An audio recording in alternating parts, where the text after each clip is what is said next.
Hello, everyone, and welcome back to Anthropology 310 Origins of Human Diversity. It is the 1st of November. It's Friday of week 11. Let's take a look at the syllabus. We're down here. We're talking about the rise of ancient civilization. On Monday, we did our timeline in the hallway and answered some questions. That was part of our homework number 7, if you haven't already done that. Actually, when I forgot again, I will, once the movie starts in the beginning, I'll go grab some examples to show you some timelines. We also have discussion board number 8 and quiz number 9 this week. We'll be working on that a little bit in class today. We'll be looking at a video, about 10 minutes of a longer video about ancient civilization. It's kind of a dramatic recreation of what life would have been like in ancient civilization. So if you lived in ancient civilization, how would you spend your days? Would be the best parts of living in ancient civilization, and what would be the worst? You also have a question on your quiz related to this today as well. 3 traits of early civilization. We kind of talked about that a little bit at the end of class on Wednesday. And then the video today is like a shepherd or a hunter-gatherer guy coming to the city for the first time, and you get to kind of see with his wide eyes all the interesting things. Like, oh, there's like a king who I can't just like go into his house and see what he's up to. Oh, there's soldiers or there's tax collectors or whatever. So think about the 3 things, traits of early civilization, and why these might have been mind-blowing to a hunter-gatherer. You also have that question on your test this coming up in a couple weeks. So what we're going to do, we're going to start with this video, about 10 minutes of it. It's a longer kind of a documentary program, but we'll just show you a little clip of Tobar. He is a rural guy who comes to visit one of these early civilization and like moves to the big city, right? We've all kind of seen those movies, a small town guy moved into the big city. And he is, like I said earlier, he is just kind of wide-eyed about all the big changes that are going on there. So when you watch this, think about those traits of civilization in which we talked about last time. What were they? The things. Some of the traits of early civilization we talked about last time.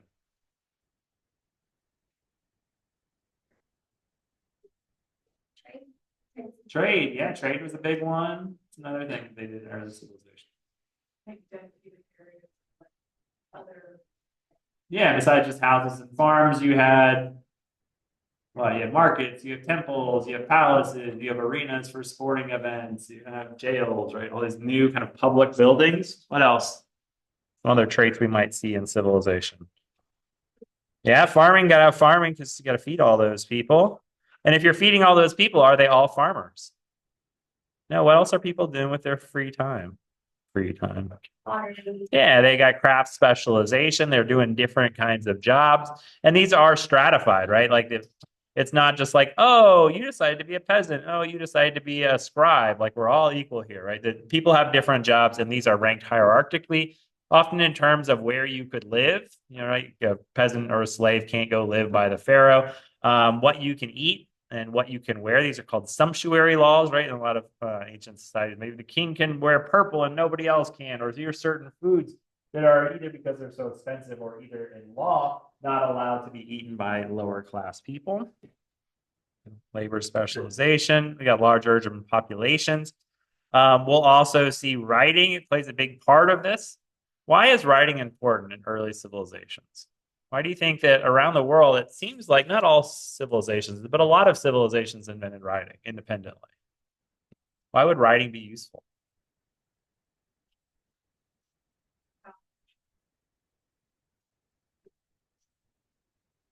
Yeah, receipts for market things, what taxes, like you want to make sure that everybody's paying their taxes.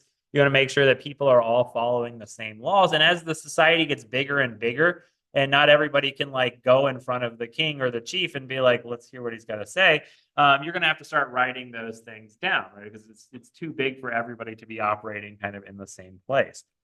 We got food surplus, which includes storage of that kind of food, as well as distribution in marketplaces and things like that, as well as monumental architecture, palaces and temples and pyramids and tombs and public sporting events, coliseums and gladiator pits and all kinds of things like that. Right, so those are just some of the characteristics that we associate with early civilizations, and also like walls to keep people out and keep certain people in. We also see the emergence of law and justice is related to writing, right? You got judges, you got police, You also got full-time soldiers, right? And this is going to help you not only defend your city against other cities who might want to take all that cool stuff that you had, but also used offensively, right? You're bringing in more people. You're conquering villages and making people slaves to work for you in these new cities, right? So I'm going to start with this video about Tobar's trip to the big city.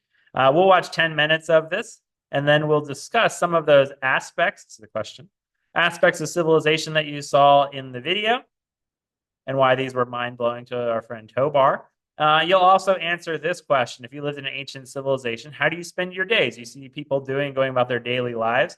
How is this different from how your life would have been as a hunter or gatherer, which we've talked about for just weeks on end now, and the best and worst parts of life in ancient civilization.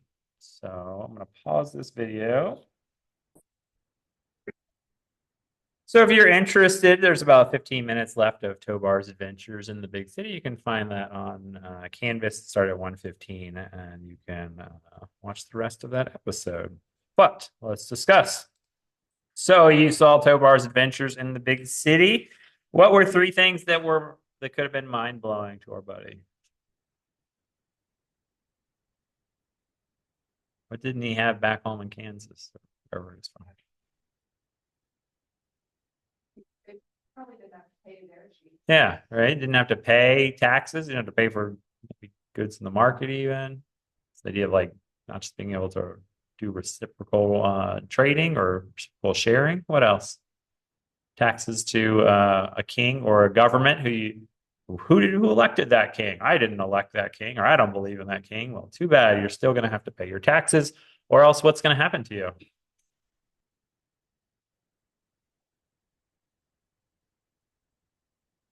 Yeah, kill you, exile you, or just take your stuff, right? Like, yeah, they could beat you. There's state sanctioned violence, right? While there is violence in traditional societies or small scale societies, the idea that like the government can sentence you to death or to jail and not like a particular chief or a particular person making you do that is again kind of revolutionary for our buddy Tobar.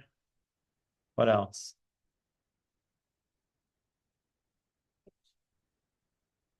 Yeah, you can't choose what you want to do all the time. I want to go into that king's palace. Just walk right up the stairs, right? And the guards say no. Like, there are certain rules you got to follow. Yeah, right. It's like that's right. You know, like, oh, I'm going to have it next Tuesday. We're like, well, too bad we got these armed guards with us now. You might have also seen things like commerce from further away. Like if you live in a small farming community, you probably don't get stuff from super far away. But in a big city, there's lots of trade, craft specialization, people having lots of different jobs. You saw weavers, you saw soldiers, you saw scribes, you saw kings, people each doing their own kind of thing. And then kind of the big focus, right, on reading and writing in that society, as well as and also hierarchy, right? This difference between those who have a lot of both wealth and as well as power, as well as those at kind of the bottom of the heap who don't have those things and have to kind of listen or else face the consequences. So that should help you answer that question on your quiz this week about why would these things be mind-blowing. The second one for your discussion board, if you lived in ancient civilization, you saw a lot of different lives that people were living. How might you spend your days? What do you think? What are some ways that you could have spent your time? Yeah, which one? What did you write? Farming, cooking, gathering, raising children, and making food. Yeah, what else? What are some different kinds of jobs that you saw? Man, you could be a weaver, seamstress. What else?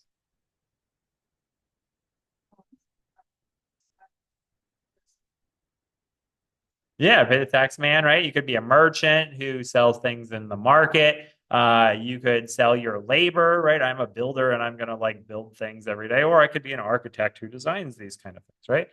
What do you think are the best and worst parts of ancient civilization life, based on what you saw? The best and worst aspects of living in an ancient civilization.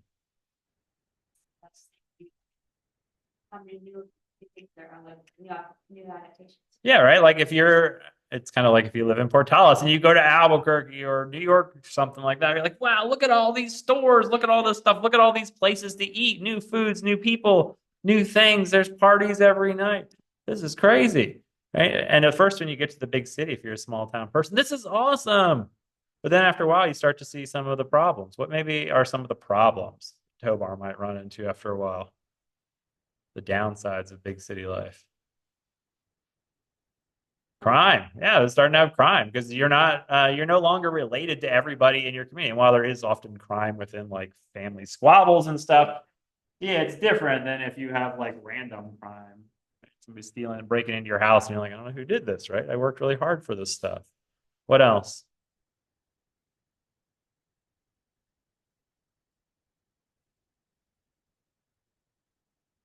What are some other downsides? What was that? Diseases, right? A lot of more sicknesses, a lot more people crowding you. Maybe also a lot more chance of being hungry, right? If you're living on the farm, you should have food around either at your house or somebody else's. But if you're living in the city, maybe there's not food for you if you don't have money, right? You're like, I'm hungry. And people are like, well, it's too bad for you, right? Get some money and we can sell something to you. Maybe paying taxes if you don't want to pay taxes, maybe being conscripted into armies, right? Because now we're going to go fight those Hittites or something. So we need all the soldiers, especially if you are a low class person. Things would have been a lot worse, right? In a hunter and gatherer society, people are pretty equal. People have more or less the same kind of stuff and more or less the same kind of jobs. Hierarchy seems good if you're a king, right? Because now I got lots of cool stuff and I got a palace and all these fancy things. But if I'm a slave or a peasant in these new societies, my life's going to be a lot harder than it would have been as a hunter and gatherer. Okay. So hopefully that helps you answer those questions. I did want to return back to this homework before we jump into the second part of the lecture. Remember, you had these events in timeline of human history, and we made note cards of these and taped them on the ground. And then you answered these questions about when people migrated to Japan or went to Australia or whatever. There is a part two, if you haven't started this already. Make a timeline of human culture using the table in the phrase one. Plot each milestone in human prehistory. Do this, mark the date and the name of it on the line. And I included a line, a piece of paper with lines on it in different years. You can also make your own if some people are having trouble with inspiration. So I brought a bunch of these in from previous classes. They got some good extra credit. Here's one of them, right again. Your timeline should start way down here at the bottom. With, I think it's like 125 is what your first thing is, all the way to today. And you put different events on here. You can illustrate them. It's a nice one. If you're not so artsy, this person printed out some stuff. Domestication of dog, first ovens, domestication of wheat, first city. Here's another artsy person. They drew some stuff. Got boats and pyramids, stick people. Nice. I like this one, just literally like the poster board. Awesome aspect of human culture. And then finally, here's another one where they cut out pictures. Let's put little lines. So I'll leave these up front after class if you're still looking for some inspiration. You can come by and check these out. All right, we got 20 minutes left or so. Let's keep going. Okay. So we've talked a little bit about what ancient civilization is and what are some characteristics, what it might have been like to live in ancient civilization. And like I said last time, for the rest of the class after this week, we'll be talking about ancient civilization specifically, right? Like in different places. We'll look at Mesopotamia and ancient Egypt and ancient China and ancient Greece and all these different places. But archaeologists, especially who study these ancient civilizations, also think kind of broadly about like what does civilization mean, right? Like not just Maya civilization or Aztec or Inca, but like civilization in general. How does it start? Why does civilization seem to emerge independently in different places around the world? And then what are the kind of consequences around the emergence of civilization? And so we'll look first at kind of a couple theories that archaeologists over the last 100 and something years have thought about in terms of why cities and civilizations might develop. Do you have a hypothesis? Knowing all the things that you know currently about ancient civilizations, what might be a hypothesis? Doesn't have to be right. What's one reason that cities and civilizations might have emerged independently in different places around the world in the past? What are some theories that you might have to explain the rise of civilizations? Individually kind of settling in areas like, oh, this area is really good for crops. Then population. Yeah, they can grow their population because now we have more resources, right? And now we got a lot of people living in this one sedentary area, and now we have to do what? We went from a couple hundred people to like a couple thousand or a couple tens of thousands of people, and now we have to do what? Yeah, we have to organize, we have to develop, we have to like make some kind of organization, right? That's one theory. What's another theory of why these might have happened? So there was good land and people moved all there because they wanted to get the benefits. What's another?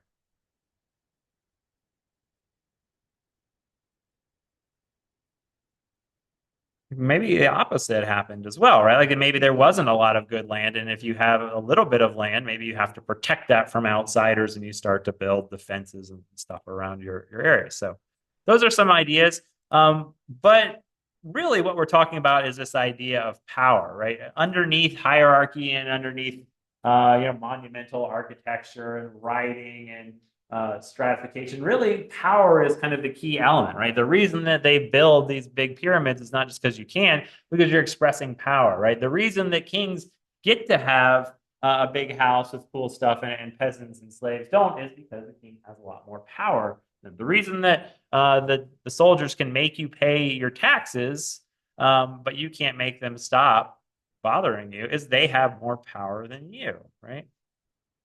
Person may be said to have power in a situation, power in quotes, like in the anthropology sense, not electricity, but power to make people do stuff, right? To the extent that you can influence the behaviors of others in accordance with your own interests and intentions. And oftentimes, the people in charge don't have your best interest in mind. Spoiler alert for life. I don't know if you already know this, but the people who are making these decisions aren't necessarily thinking about you when they do this, right? They're thinking about their own aims. When we talk about power in ancient societies, and even today, right? Power doesn't just mean coercive or military. That's probably the most like obvious that like if you don't pay your taxes, I'm gonna send the tax police over and they're gonna take your stuff, right? Or if you don't village out there in the country, if you don't pay your taxes, we're going to send the army over there and we're going to conquer you and we're going to get rid of your chief and put a person in who listens to us, right? So that's one aspect of power. You can also have economic power.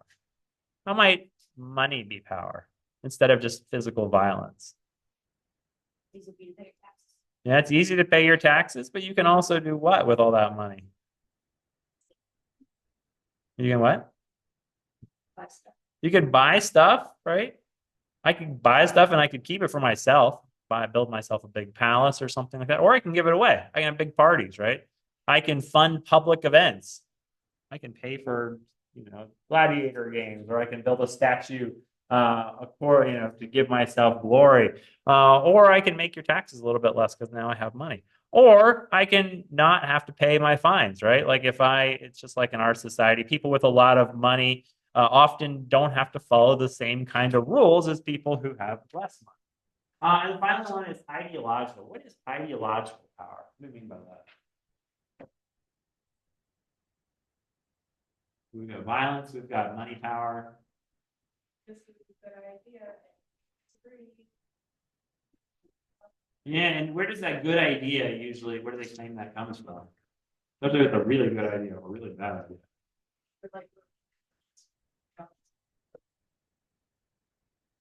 Yeah, right. Either the king kind of having that kind of power because of who they are and kind of role of the kingship, but oftentimes in like ancient Egypt, ancient Mesopotamia, and Maya, there's this kind of China, all these places around the world. There seems to be, especially early on, this kind of juxtaposition of political leadership as well as like religious, whether that's like the king actually acting as a priest in a lot of these ceremonies, doing the rituals for rainfall in Maya civilization, or if it's the priestly class kind of creating this, pictures and images of the king as deity.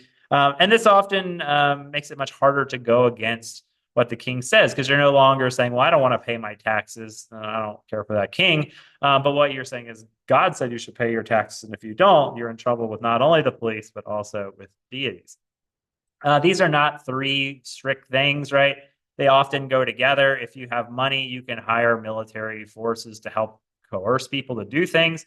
And you can inspire your military to fight better if they're motivated because they think God is on their side versus if they're just doing it for money. But really, for a lot of these ancient civilizations, this is kind of a complete package. And it's just us in modern times who likes to break this apart.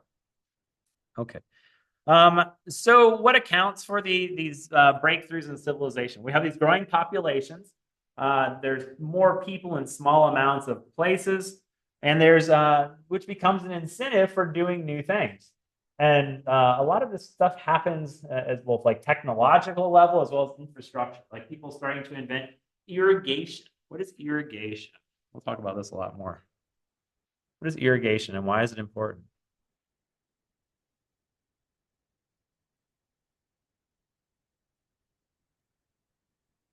Why is irrigation important?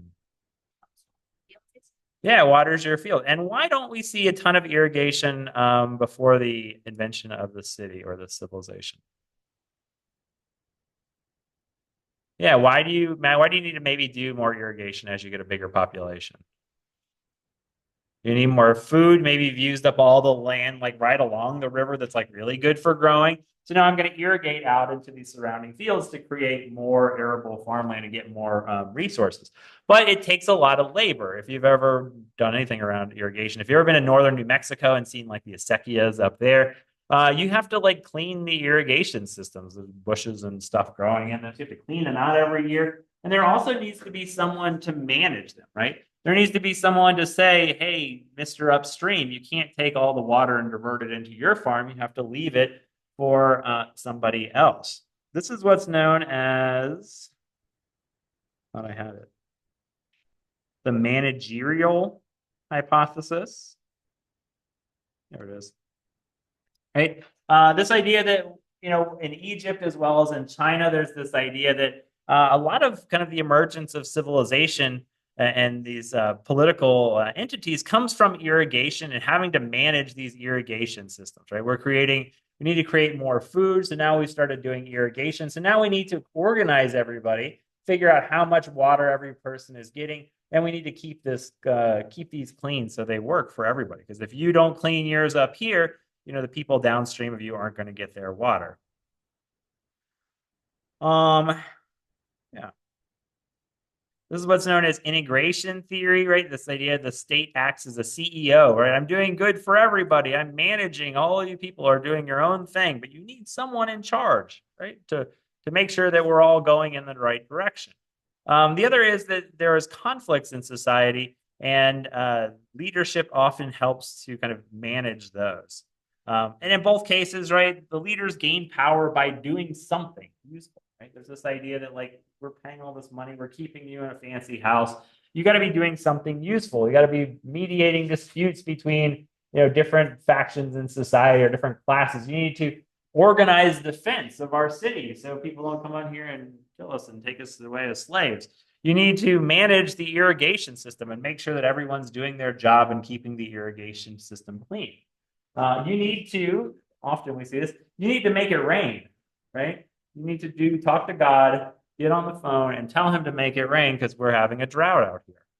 What happens though to those kings and rulers who don't keep their end of the bargain?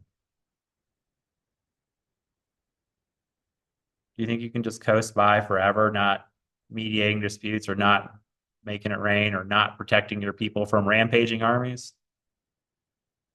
No, you probably lose your job in a very unpleasant or violent kind of way, right?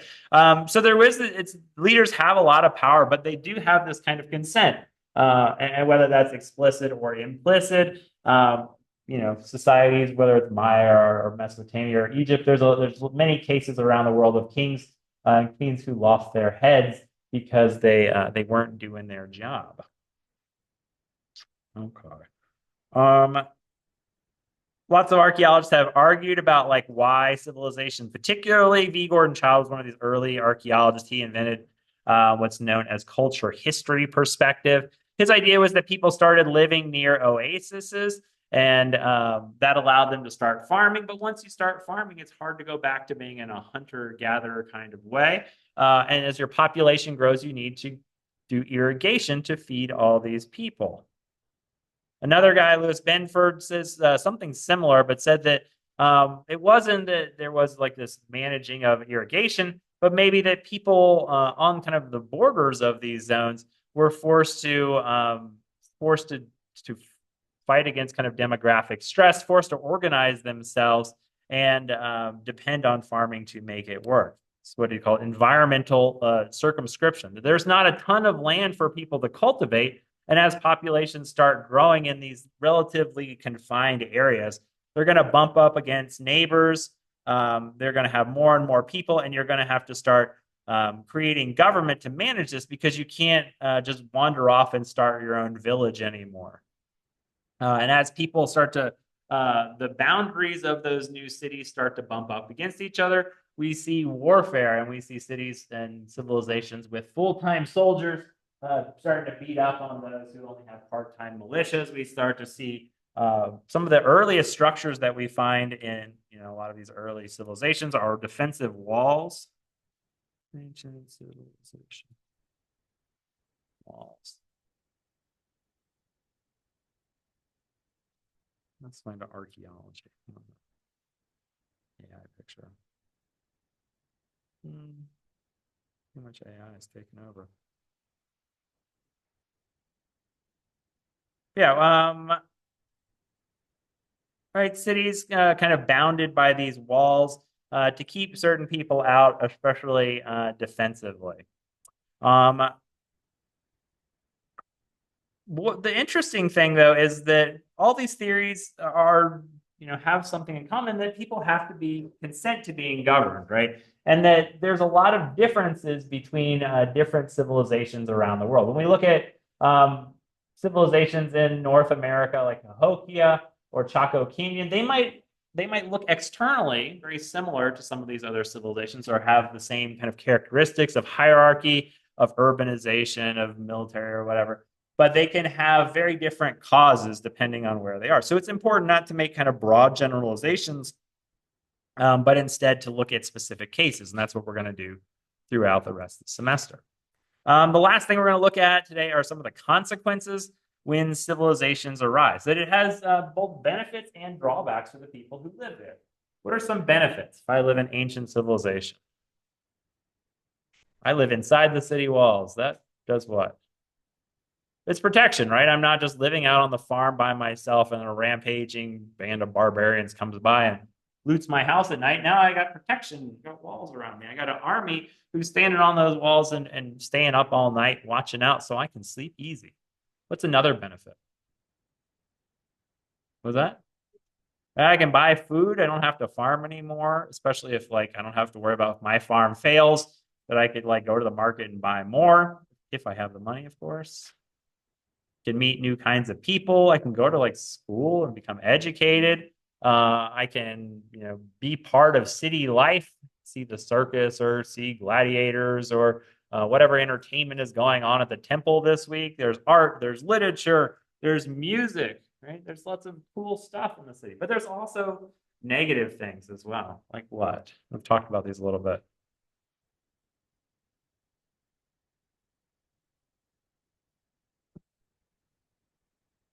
Taxes, right? You got to pay money. Where are those guys who are protecting you when you're sleeping at night? Where are they getting their pay, right? It's getting paid through taxes. Someone's also said disease, right? We got kind of rampant disease in cities. People aren't really made evolutionary to live in large cities. And so cities have to kind of figure out ways to get rid of all that, wastewater that people are producing so it doesn't kind of fester and cause diseases. Let's take a look at some of the benefits, right? Population growth, there's more people, there's more efficient agriculture with less people have time to do other kinds of jobs, art, music, literature, but also negatives, warfare, political terror, state-sponsored violence. Another benefit is trade. You get lots of cool stuff.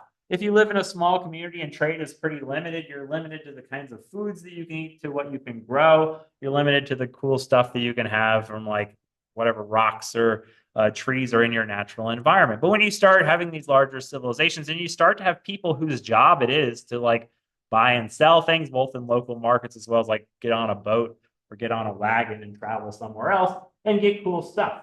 When I did work down here in Caracola, Belize, we were finding obsidian blades from all the way up here in central Mexico. We could tell that because of the volcanic signature. These are people, 1,000, 1,200 years ago, trading things multiple hundreds or even thousands of miles away because they wanted to get this cool stuff. And it wasn't just about the stuff. Oftentimes, those are political things as well. So as you trade with those different cities, you can also make relationships or alliances with them and help protect yourself or get resources, access to resources that you might not have had normally. Some of the negatives, though, we see a lot of social inequality, differences in wealth, differences in who has to do physical labor, what kind of house you live in, what kind of clothes you wear, how you're buried, right? If we look at ancient Egyptians, which we'll do next week, there's a really big difference between how the pharaohs are buried, the mummification of the pharaohs, and all the cool stuff that gets put in their pyramids and in the pyramids themselves, versus the slaves who, at best, maybe get a hole in the ground in the desert when you fall over, or when the king dies, they walk you into the pyramid and then they kill you, and you have to help the king in the next life, right? Or even specific legal codes based on who you are. The king has rights to do certain things that other people don't. There's also an emerging difference between the lives of men and women in ancient societies. While most, even early agricultural societies like these Natufians and their descendants, there's a lot more equality between women, especially and men, because women are doing a lot of the agriculture, especially with like digging stick, like a sharp stick that you plant. With the invention of plows and irrigation, men start to do more of the farming. And as populations rise and people go from hunting and gathering populations, usually having three and a half children on average per family, to 8 or 9 in agricultural society, women start to be in the home more. They start to have to focus on the children more and are out of the social life for longer and longer periods of time. So men take up a lot of that social space, taking on positions of economic, religious, and political authority, starting to be those public figures, whether scribes or priests or things like that. And women still do some of that, but by and large, men kind of taking the cultural role in society, while women are increasingly relegated to the households. And this is kind of a reinforcing cycle as men become priests and lawgivers and things like that, and police. They shape the values and practices of that society to benefit themselves. And then finally, one of the other consequences is environmental degradation. A lot of these early societies, which we'll look at, whether it's ancient Mesopotamia or Egypt or Mesoamerica or Cahokia, we see this kind of intense period of buildup and expansion of agriculture. But as there gets more and more people and they start to use more and more resources, it starts to become unsustainable. And you can't have infinite growth in a lot of these and anywhere. And a lot of these places we see kind of environmental collapse. Like if you go to the Fertile Crescent today, we'll talk about the Tigris and Euphrates in Mesopotamia. It used to be one of the most verdant agricultural regions in the world, but 5,000 years of over farming has turned it into a salt-laden desert. We got disease, and then kind of just general overextension. Ancient civilizations, especially before the invention of computers and phones and other ways to communicate, you can really only get so big before you have to start putting kind of advisors or viceroys in different places to manage your stuff. And then you get conflict as those start to break apart into new polities. So that's it for ancient civilization, at least kind of generally. Next week, we're going to start our grand tour of ancient civilizations around the world. We'll be starting, actually on Monday, we'll be doing an activity. We'll meet here, and then we're going to go over to the art annex, and we're going to be doing ceramic making. One of the inventions in our early civilization, which we'll see on here, is the invention of ceramics. And craft specialization, especially in early civilization around the world, one of the major jobs that people have is making pots, both for themselves as well as for selling in the market.